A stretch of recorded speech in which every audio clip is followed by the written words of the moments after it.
بسم اللہ الرحمن الرحیم۔ گمنام ہیرو کے معزز ناظرین، السلام علیکم۔ آئیے چلتے ہیں کہانی کی طرف۔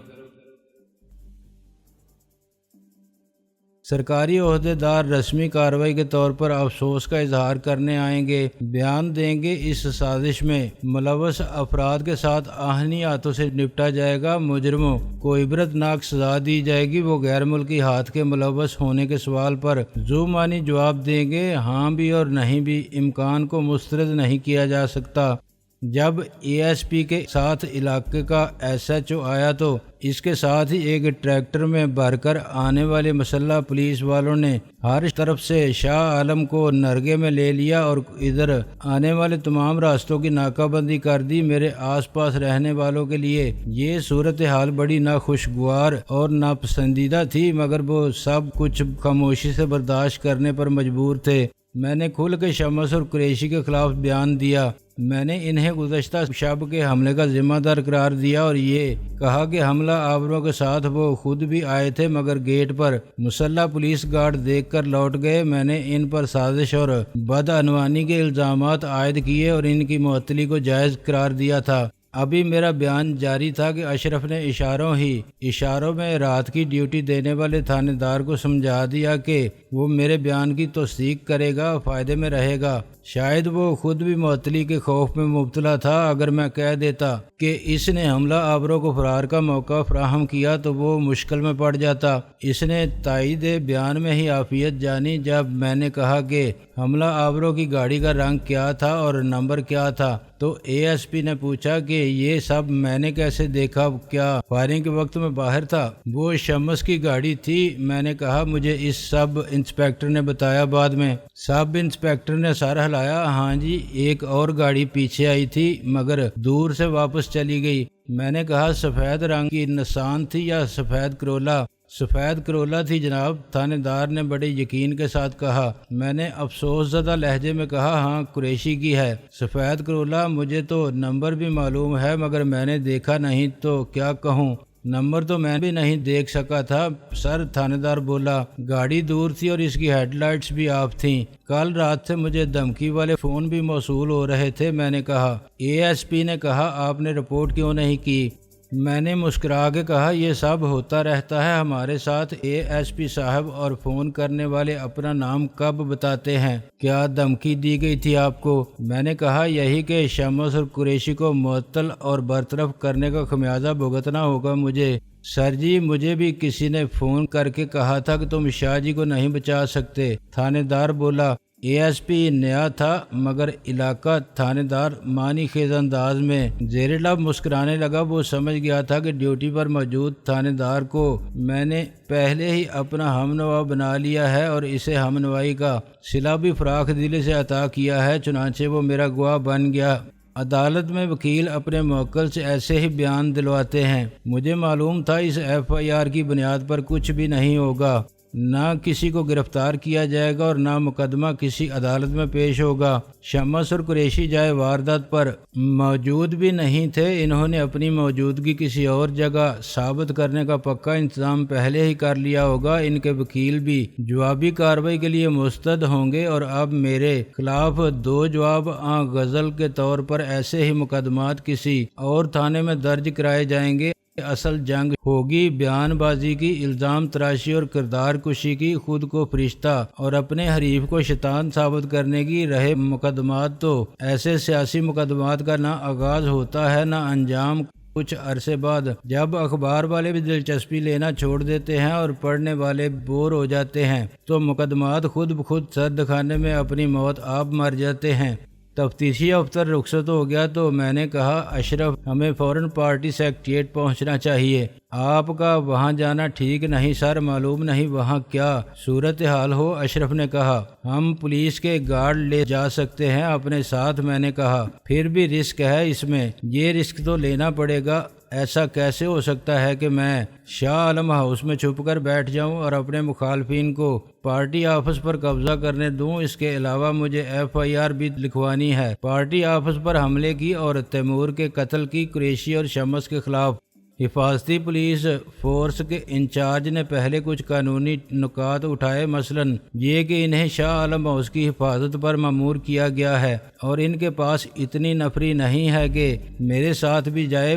وہ اچھی طرح سمجھتا ہوگا کہ میرے ایک فون پر اسے اسکواڈ فراہم کرنے کے احکامات مل جائیں گے، مگر وہ بھی خدمت اور تعاون کے جذبے کا مظاہرہ کرنے سے پہلے کچھ توقعات رکھتا تھا۔ اشرف نے بڑے دوستانہ انداز میں یہ معاملہ طے کر تو ایک پولیس مین ڈرائیور بن گیا، دوسرا اس کے ساتھ بیٹھ گیا، اس کے ہاتھ میں کلاشنکوف تھی۔ میں اور اشرف پیچھے بیٹھ گئے۔ مجھے مسلسل فون موصول ہو رہے تھے۔ فون کرنے والوں میں میرا کوئی خیر خواہ نہیں تھا۔ ان میں کچھ صحافی تھے جو خبر کو زیادہ چٹپٹا اور مسالے دار بنانے کے لیے مجھ سے کچھ اگلوانا چاہتے تھے۔ ان سب کو میں نے ایک ہی جواب سے ٹال دیا کہ سارے سوالوں کا جواب میں پریس کانفرنس میں دوں گا۔ پریس کانفرنس جلد ہوگی، آج بھی ہو سکتی ہے۔ بڑے سیاسی لیڈروں نے غیر جانبداری یا منافقت کا انداز اختیار کرتے ہوئے محض افسوس کیا کہ سیاست میں ہم سب کو شرافت اور بردباری سے کام لینا چاہیے اور اختلافات کو جمہوری طریقے پر طے کرنا سیکھ لینا چاہیے۔ چھوٹی سیاسی جماعتوں کے لیڈر زیادہ بولے، میرے مقابلے میں انہوں نے قریشی اور شمس کی زیادہ حمایت کی۔ پی جے ایف بڑی جماعت تھی، ان کی عین خواہش ہوگی کہ وہ ٹوٹ کر دو چھوٹے حصوں میں بٹ جائے اور شاہ عالم کی مرکزی حیثیت ختم ہو جائے۔ شاید ان میں سے کچھ قریشی کو تھپکی دے رہے ہوں کہ تم آگے بڑھو اور پی جے ایف کے حامی ارکان کا الگ گروپ بنا لو۔ کچھ اسی طرح شمس کو میرے مقابلے پر لانے کے لیے اپنی بھرپور حمایت کا یقین دلا رہے ہوں۔ زیادہ حیرت مجھے اپنی پارٹی کے سرکردہ لوگوں میں تھی، جن میں اکثریت ایگزیکٹو کمیٹی کے ارکان کی تھی۔ انہوں نے کھل کر میرے طرز عمل کی مخالفت کی اور میرے یک طرفہ فیصلے پر ناراضی کا اظہار کیا۔ ان کا خیال تھا کہ مجھے یہ معاملہ پہلے ایگزیکٹو کمیٹی کے سامنے اٹھانا چاہیے تھا۔ شمس اور قریشی کے خلاف کارروائی ضابطے کے مطابق نہ ہونے سے انصاف کے تقاضے پورے نہیں ہوئے۔ انہیں الزام کے جواب میں اپنی صفائی پیش کرنے کا موقع دینا ضروری تھا۔ مجھے اندازہ ہوا کہ اصل شاہ عالم کا طرز عمل بھی آمرانہ ہی تھا، لیکن لوگوں کو بولنے کا موقع اب ملا تھا۔ میں سیاست داں کبھی نہ تھا، مجھے سیاست کوئی عملی تجربہ نہیں تھا۔ زبردستی مجھے اس خارزار میں گھسیٹ لیا گیا تھا اور میں نے شاہ عالم بننے کے چکر میں وہی غلطیاں کی تھی جو ہنس کی چال چلنے کی کوشش کرنے والا کوا کرتا ہے۔ اپنی چال تو میں بھول ہی چکا تھا۔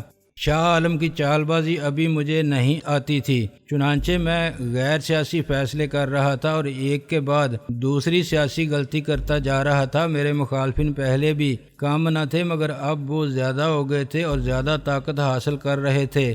میرا ایک مضبوط سہارا تیمور تھا، وہ مارا جا چکا تھا۔ شاید میری اپنی غلطی اور شامت اعمال کے باعث مجھے اکیلا اور کمزور کرنے کی خواہش رکھنے والوں کے دل کی مراد بار آئی تھی۔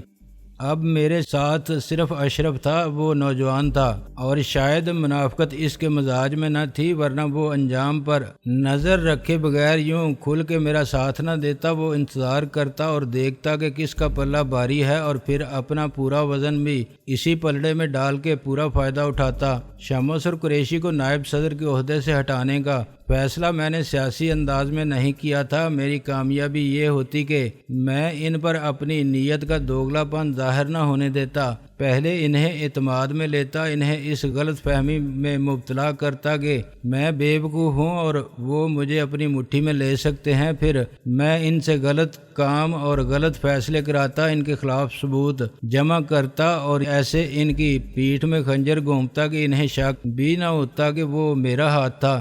ایف اے ایف کو شاہ عالم ایک ہتھیار کے طور پر استعمال کرتا تھا۔ شاید ہر سیاسی جماعت اسی طرح طاقت کا توازن برقرار رکھتی ہے۔ امن اور عدم تشدد کا فلسفہ گزرے وقتوں کا افسانہ تھا۔ اگر مجھے ایف اے ایف کے سرکش رویے اور بدمعاشی کے انداز سے اختلاف تھا تو میں اسے بدلنے کا کام ہوش مندی سے آہستہ آہستہ کر سکتا تھا۔ پارٹی پر اپنی گرفت مضبوط کرنے کے بعد میں ایف اے ایف کی کمان کرنے والوں میں اپنی مرضی کے لوگ آگے لاتا، انہیں خود کنٹرول کرتا اور اس طاقت کو اپنا ہتھیار سمجھتا جسے بوقت ضرورت اپنی حفاظت کے لیے استعمال کیا جا سکے۔ کوئی ہتھیار برا نہیں ہوتا، اس کا استعمال برا ہوتا ہے۔ اپنی حفاظت کے مقصد کو بھول کر کوئی ہتھیار سے قتل، غارت گری اور لوٹ مار شروع کر دے تو اس میں ہتھیار کا کیا قصور؟ ایف کو ختم کرنے کی خبر نے بوتل سے باہر آگے بے قابو ہو جانے والے جن کو ہوشیار کر دیا تھا، خبردار تجھے بوتل میں بند کرنے کی بات ہو رہی ہے۔ پارٹی آفس کے باہر صورتحال انتہائی دھماکہ خیز تھی۔ میرے دونوں نائب صدر اپنے حامیوں کے ساتھ عمارت میں پہلے داخل ہو کے مورچہ بند بیٹھے تھے۔ انہوں نے اندر سے سارے دروازے بند کر لیے تھے اور پارٹی سیکریٹریٹ پر پوری طرح انہی کا قبضہ تھا۔ میری حامی تعداد میں زیادہ تھے مگر باہر جمع تھے اور ہر طرف سے عمارت کا محاصرہ کیے کھڑے تھے۔ اندر سے جو نعرے میرے خلاف لگائے جا رہے تھے ان کا جواب باہر سے دیا جا رہا تھا۔ پولیس کے لاٹھی بردار جوان ہیلمٹ پہنے اور پتھراؤ سے بچنے والی ڈھال جیسی لوہے کی جالی اٹھائے درمیان میں دیوار بنے کھڑے تھے، ورنہ مخالف گروہوں کے درمیان نعرے بازی براہ راست تصادم اور خون خرابے میں بدل جاتی۔ میرے حامی مجھے دیکھتے ہی چاروں طرف جمع ہو گئے اور زیادہ بلند آواز سے شاہ عالم زندہ باد کے نعرے لگانے لگے۔ خاصی عمر کا ایک ڈی ایس پی سیدھا میری طرف آیا۔ وہ شاید کوئی انسپیکٹر تھا جسے ریٹائرمنٹ سے کچھ پہلے سفارش پر یہ عہدہ دیا گیا تھا۔ اس کی وہ رونق اب بھی باقی تھی جو ایس ایچ او کے مزاج کا حصہ بن جاتی ہے۔ وہ لوگوں کے اور اپنے ماتحتوں کے درمیان جنگل کے بادشاہ کی طرح گھوم رہا تھا، مگر میرے سامنے آتے ہی بیگی بلی بن گیا۔ وہ سمجھتا ہوگا کہ اس قسم کی صورتحال میں اس کے خلاف کسی سیاسی رہنما کا بیان کتنا نقصان دہ ثابت ہو سکتا ہے۔ اس نے بڑی عقیدت کے ساتھ مجھ سے مصافحہ کیا۔ سر، اچھا ہوا کہ آپ تشریف لے آئے۔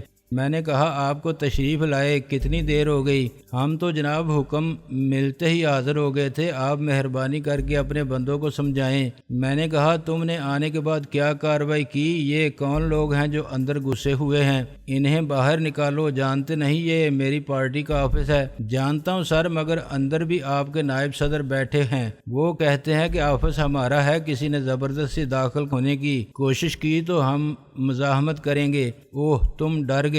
سر، بلا وجہ خون خرابہ ہوگا، آپ کے آدمی بھی مسلح ہیں اور اسلحہ اندر والوں کے پاس بھی ہے۔ میں نے ڈی آئی جی صاحب کو مطلع کر دیا ہے، ابھی خود ایم ڈی ایم صاحب بھی آنے والے ہیں۔ وہ بولا، تم کیسے ڈی ایس پی ہو؟ اتنی نفری کے ساتھ 2 مجرموں کو اندر جا کے نہیں گرفتار کر سکتے؟ ان کے خلاف ایک نہیں 2 ایف آئی آر درج ہیں۔ پہلے اقدام قتل اور بلوا کے کیس تھے، مگر اب قتل کا جرم بھی ہے۔ میں نے برہمی سے کہا۔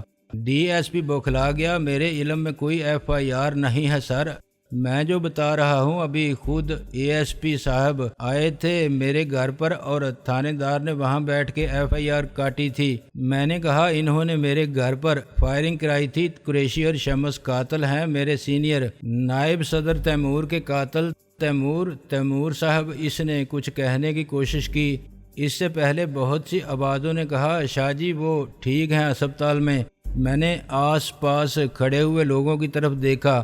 مجھے کسی نے فون پر اطلاع دی تھی کہ خدا نخواستہ ان کو شہید کر دیا گیا۔ اوہ نہیں سر، وہ پھنس گئے تھے بلوائیوں میں، ان کی گاڑی کا حشر نشر کر دیا انہوں نے، مگر پولیس فورس وقت پر پہنچ گئی۔ ان کو زخم آئے ہیں کچھ، لیکن سب خیر ہے۔ ہم نے انہیں فوراً اسپتال بھجوا دیا تھا۔ انہی کی گاڑی میں اس کے شیشے ٹوٹے تھے اور ڈرائیور بھی زخمی ہوا تھا، مگر وہ گاڑی لے گیا۔ خدا کا شکر ہے، میں نے کہا اور سوچنے لگا کہ آخر فون پر یہ جھوٹی اطلاع کس نے دی تھی۔ اس کا مقصد محض مجھے ہراساں کرنا تھا اور میری حوصلہ شکنی۔ وقتی طور پر یہ مخالف کامیاب بھی ہو گئے تھے، مگر اچانک تیمور کے زندہ ہونے کی اطلاع نے میرا حوصلہ دو چند کر دیا۔ اس نے مجبوری میں ہی صحیح مگر شاہ عالم بننے میں میری مدد کی تھی۔ وہ پارٹی کا سب سے سینئر عہدیدار تھا اور میں آئندہ بھی اس پر انحصار کر سکتا تھا۔ اشرف کی وفاداری میں شک نہیں تھا، لیکن وہ سیاست میں تیمور جیسی سمجھ بوجھ اور تجربہ نہیں رکھتا تھا۔ اچانک سائرن بجاتی ہوئی جیپ کے پیچھے ایس ڈی ایم صاحب اور ڈی آئی جی صاحب ایک ساتھ وارد ہوئے۔ پولیس کی ساری سپاہ نے انہیں گارڈ آف آنر پیش کرنے کے انداز میں سلیوٹ کیا۔ انہوں نے صورتحال کے بارے میں ڈی ایس پی سے سرسری رپورٹ لی اور پھر گویا وقوع کا معائنہ فرمایا۔ ڈی آئی جی بڑی بے رخی سے بات کرتا تھا۔ اس نے میرے موقف کو نظر انداز کر دیا۔ آپ کے گھر پر بیٹھ کے ایف آئی آر لکھی جائے گی تو وہ کتنی سچ ہوگی؟ وہ طنزیہ لہجے میں بولا۔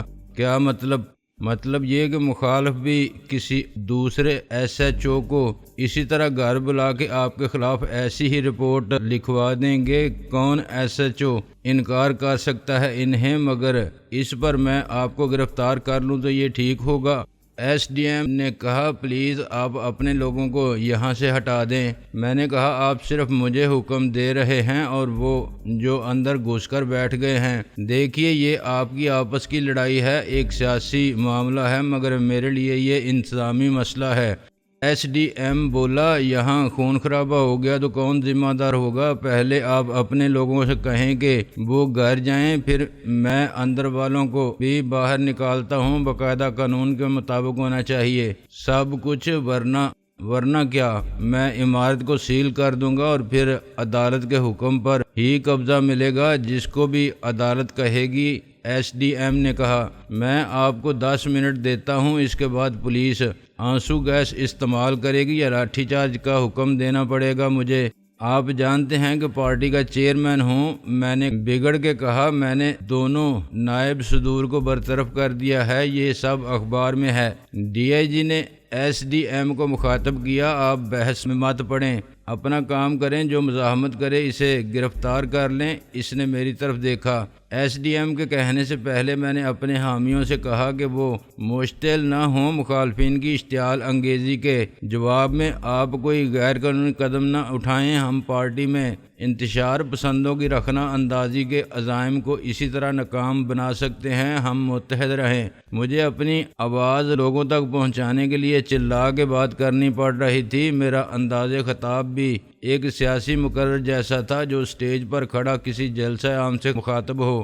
میں نے مکہ لہرا کے کہا انشاءاللہ جیت ہماری ہوگی، ہم ان غاصبوں اور غداروں کو نکال باہر کریں گے۔ عین ممکن تھا کہ میں اپنے مقصد میں کامیاب ہو جاتا اور لوگوں کو قائل کر لیتا کہ وہ پرامن طور پر منتشر ہو جائیں، مگر اچانک پیچھے سے ایک پتھر آیا اور میرے سر پر لگا۔ دوسرا پتھر ایس ڈی ایم کی گاڑی پر پڑا۔ اشرف نے صورتحال کی نزاکت کو سمجھتے ہوئے ڈرائیور سے کہا کہ وہ گاڑی نکال لے۔ اسی وقت ڈی آئی جی کی گاڑی بھی روانہ ہوئی تھی۔ سر آپ بیٹھ جائیں، اشرف نے مجھے زبردستی اندر کھینچ لیا۔ آپ کے ماتھے سے خون بہہ رہا ہے، یہاں ہنگامہ ہونے والا ہے۔ اس نے غلط نہیں کہا تھا۔ گاڑی پر پتھر لگتے ہی ڈی ایس پی نے چیخ کر شیلنگ کا حکم دے دیا۔ پولیس نے ہوائی فائر کیا اور لوگوں کی طرف آنسو گیس کے گولے پھینکے۔ کچھ لوگ بھاگے، کچھ نے پولیس کی طرف پتھر پھینکے۔ شاید یہ سب پہلے سے طے شدہ تھا۔ میرے حالات کو پرامن رکھنے کی کوشش کامیاب ہو ہی نہیں سکتی تھی۔ میرے اندر بیٹھتے ہی گاڑی چل پڑی۔ میں نے ایک ہاتھ سے ماتھے پر بہنے والا خون صاف کیا اور شیشے سے باہر دیکھا تو ہر طرف میدان کارساز کا سما تھا۔ پولیس والے ان کے پیچھے دوڑ رہے تھے جو ہنگامہ آرائی کر رہے تھے۔ جو پارٹی سیکریٹریٹ کے اندر بیٹھے ہوئے تھے وہ محفوظ تھے۔ پولیس صاف جانبداری برت رہی تھی۔ میں نے کہا اشرف یہ کیا ہو رہا ہے؟ تم چھوڑو مجھے، میں ڈی آئی جی سے بات کرتا ہوں۔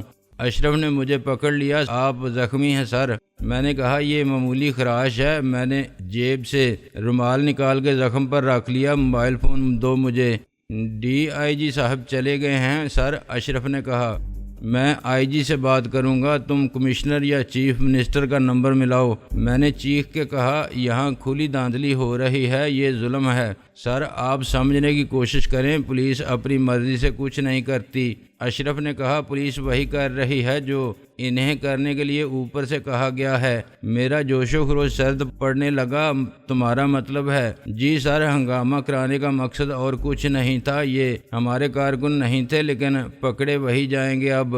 مجھے ایسا لگتا ہے کہ قریشی اور شمس کا قبضہ کرایا گیا ہے۔ اس کی تصدیق فوراً ہو گئی۔ میں نے کمشنر سے بات کی کیونکہ چیف منسٹر یا چیف سیکرٹری میں سے کوئی بھی دستیاب نہیں تھا۔ اس نے بڑی عیاری سے کہا، شاہ عالم صاحب، یہ سب عدالتی دائرہ اختیار کے معاملات ہیں، آپ نے انہیں برطرف کیا۔ وہ کہتے ہیں کہ برطرفی غیر قانونی ہے اور ایگزیکٹو کمیٹی نے آپ کے خلاف عدم اعتماد کی قرارداد پاس کی ہے۔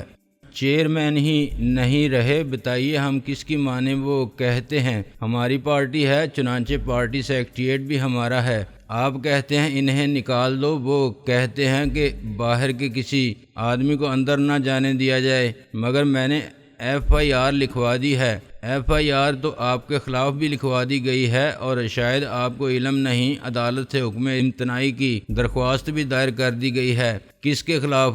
آپ کے خلاف۔ وہ حیرانی سے بولا کہ آپ کو بحیثیت چیئرمین اپنے اختیارات کے استعمال سے روک دیا جائے، اور میرا خیال ہے کہ عدالت اس میں صورتحال کو جوں کا توں رکھنے کا حکم صادر کرے گی، سماعت اور فیصلہ ہونے تک اسٹیٹس کو۔ میں نے فون بند کرتے ہی اشرف سے کہا، ہم کہاں جا رہے ہیں؟